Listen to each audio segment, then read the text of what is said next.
যেমন আমাদের নবীর চরিত্রের ব্যাপারে আল্লাহ বলছে ওয়া ইন্নাকা লাআলা খুলুকিন আযীম।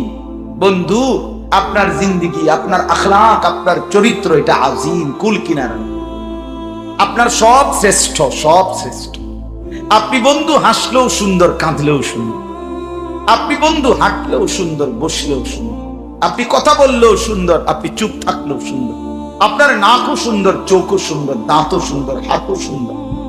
হুসনে ইউসুফ দমে ঈসা ইয়াদে বাইদাদান আঁচে খুবা হামা দারান তুত্তান মাদা। আল্লামা ইকবাল বলছে, এই নবী মুহাম্মদ, ইউসুফের সৌন্দর্য, মুসার মুজিজা, ঈসার মুজিজা, এই নবী সোয়ালা নবীর সমস্ত বৈশিষ্ট্য মুজিজা যদি একা আপনার মাঝে তালাশ করি, বন্ধু আপনার মাঝে সব খুঁজে পাই। সুবহানাল্লাহ। আছে খুবা হামা দারান তুত্তান মাদা। আপনি একাই